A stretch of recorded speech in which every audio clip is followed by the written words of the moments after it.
فضيحة أخرى مني بها الإعلام الجزائري ومن خلفه النظام العسكري، فبعد فبركة فيلم بقصف مدمر بالقرب من المحبس، خرجوا اليوم خرجة إعلامية أقل ما يمكن القول عنها أنها غبية، حيث استعانوا في كذبهم وزيفهم بصور من أحداث قديميزيك على أنها مخيمات تندوف، وعلى أن ميليشيات البوليساريو دمرت مواقع الجيش المغربي.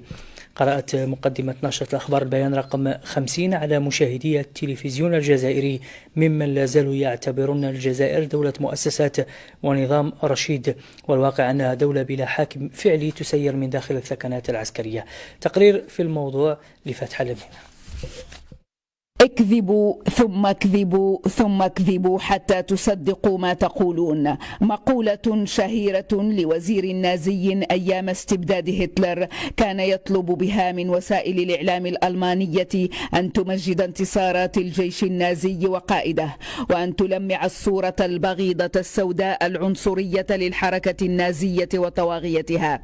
كان يقول لهم ذلك حتى يصدقوا أنفسهم بأن كذباتهم حقائق صادقة. نتذكر هذه المقولة اليوم والألم يشدنا ونحن نشاهد التلفزيون الجزائري الرسمي وهو ينشر صورا تعود لسنة 2010 لأحداث قديميزيك ضواحي العيون على أنها صور لحرب مشتعلة.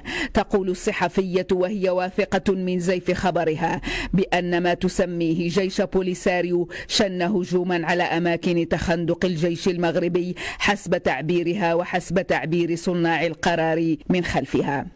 الصور في أرشيف الشركة الوطنية للإذاعة والتلفزة منذ العام 2010 تستعمل اليوم من طرف آلة صناعة الكذب الجزائرية التي لا تتوقف عن الكذب.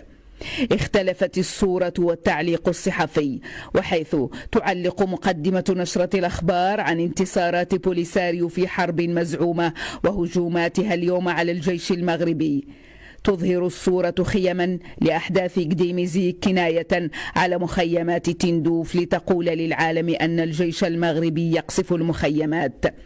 جنرالات وجب فعلا أن يحاكموا بتهمة الغباء السياسي، وصدق من قال أن الله إذا أراد أن يهلك قوما سيد عليهم أغبياءهم، فكلما انتشر الغباء كانت المعاملات في جميع المجالات خاطئة والحسابات ناقصة والقرارات متخبطة.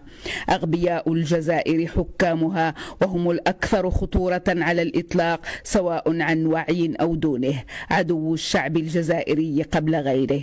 فلا يكذب المرء إلا من مهانته أو عادة السوء أو من قلة الأدب. مهانة الجنرالات وعادة سوء تلك ذأبوا عليها، وقلة أدب تجاه جار كان بوابة لتحريرهم ومهدا لثورتهم وحضنا لثوارهم. والكذب عار وخير القول أصدقه، والحق ما مسه من باطل زهقا. زاهق كذبهم وزيفهم وبهتانهم، ففي كل يوم تقصف وسائل الإعلام الجزائرية الرأي العام الدولي ببلاغات عسكرية لما تسميه الجيش الصحراوي، التي تفيد أن بوليساريو دمرت مواقع وقصفت أهداف ودكت قواعد ومسحت أحياء سكنية بالكامل بأقاليمنا الجنوبية.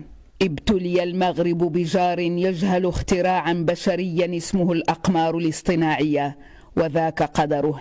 لكن ندعو الله عدوا لبيبا يقظا، فالجنرالات باتوا أضحوكة العالم.